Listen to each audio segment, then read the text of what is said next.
পৃথিবীর এই যে বড় বড় বিজ্ঞানীরা মাইক বানাতে পারে, মোবাইল বানাতে পারে, কম্পিউটার বানাতে পারে, রকেট বানাতে পারে, জেট প্লেন বানাতে পারে, হেলিকপ্টার বানাতে পারে, কিন্তু পৃথিবীর সব বিজ্ঞানীরা মিলে একটা বাচ্চা বানাতে পারবে? একটা সন্তান বানাতে পারবে? আর্টিফিশিয়াল মাঝে মাঝে রোবট বানায়। একটা রোবট আসছিল আমাদের দেশে, সোফিয়া নামে, মনে আছে? এরকম আরো ডেভেলপড রোবট তারা বানিয়েছে, কিন্তু এগুলো কাজ করে না। এদিকে যাইতে গেলে মাঝে মাঝে ওদিকে চলে যায়। আর এগুলোর সিস্টেম সফটওয়্যার ভিতরে ঢুকাই দিতে হয়, সফটওয়্যারে যায়, এর বাইরে কিছু বলতে পারে না। তাহলে গোটা বিশ্বের সবগুলো রোবট এক জায়গায় রাখলে আল্লাহর দেয়া একটা মানুষের ব্রেনের সমান হবে? এই পৃথিবীর সবচেয়ে পাওয়ারফুল কম্পিউটারের নাম হচ্ছে দি ক্রে 1 সুপার কম্পিউটার। আমেরিকার মিলিটারি বেজে বিভিন্ন ম্যাথমেটিক্যাল ইকুয়েশন ড্র করার জন্য এই কম্পিউটার তারা ইউজ করে। এরকম 10,000 সুপার কম্পিউটার মিলেও একটা হিউম্যান ব্রেইনের সমান হবে না। চিল্লায় পড়েন সুবহানাল্লাহ। তাহলে ছেলে হোক মেয়ে হোক, শুকরিয়া করব কার? অনেকে ছেলে হইলে মহা খুশি, পাড়ার সবাইরে মিষ্টি খাওয়ায়, মেয়ে হইলে খুশি হয় না। আসলে নাই? এরকম করবেন না, কারণ আপনার হাতেও নাই, আপনার বউয়ের হাতেও নাই। কার হাতে? যেটা আল্লাহর হাতে, এটা নিয়ে আপনারা তো টেনশন কেন? আল্লাহর হাতে ছেড়ে দেন না। আবার অনেকে টানা ছেলে হইতেছে 1 2 3 4, খালি দোয়া করে আল্লাহ একটা মেয়ে দাও, মেয়ে দাও। পঞ্চমবারে হয়েছে আবার ছেলে আছে। আবার অনেকের টানা মেয়ে হইতেছে 5টা মেয়ে, খালি দোয়া করে আল্লাহ একটা ছেলে দাও। ষষ্ঠবারও হয়েছে মেয়ে। এটা আমার হাতেও নাই, আপনার হাতেও নাই, ডাক্তারের হাতেও নাই। কার হাতে? যারটা যার হাতে, এর হাতে ছেড়ে দেয়। পারবেন নাকি না? শুকরি করবেন?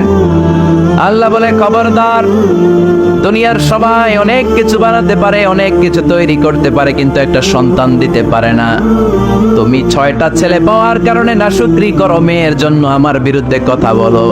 এমন অনেক দম্পতি আছে 20 বছর কেঁদে কেঁদে জীবনটারে শেষ করে দিল। আমি এমন পরীক্ষায় ফেলেছি, একটা সন্তানও তাদের দেই নাই। আল্লাহ অনেকে কিছু দেন নাই। ছেলে দেয় কে? সবাই বলতে হবে, ছেলে দেয় কে? মেয়ে দেয় কে?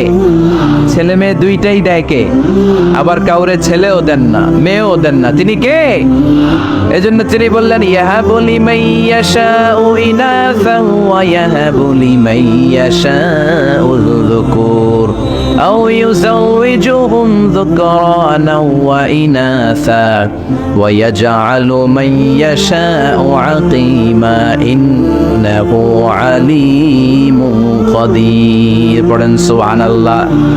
আল্লাহ ডেকে বললেন, আমি এমন এক সত্তা, আমি যারে চাই তারে ছেলে দেই, যারে চাই তারে মেয়ে দেই, যারে চাই তারে ছেলেও দেই, মেয়েও দেই। আমি এমন এক সত্তা, যারে চাই না তারে ছেলেও দেই না, মেয়েও দেই না। তিনি কে? তিনি দেন। এজন্য শুকরিয়া করবেন কার? 3টা চলে গেল, ছেলে হোক মেয়ে হোক, শুকরিয়া করব। 4 নাম্বার, ছেলে দেখ মেয়ে দেখ, সন্তান হওয়ার সাথে সাথেই ছেলের কানে বা মেয়ের কানে আজান দিতে হবে। কে দিতে হবে? আজান দিতে হবে। দেন না আপনারা? দিবেন নাকি ইমাম সাহেব হুজুর আসবে তারপরে দিবে? বসে থাকেন।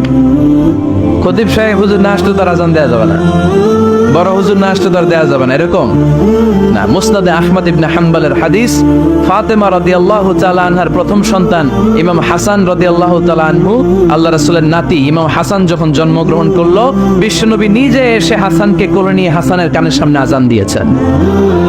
আযানা রাসূলুল্লাহ সাল্লাল্লাহু আলাইহি ওয়াসাল্লাম আলা উযুনাইল হাসান হিনামা ওয়ালাদাতহু ফাতিমাতু বিসসালাহ। বিশ্বনবী নিজে আজান দিয়েছেন। আজান দিতে পারেন আপনারা?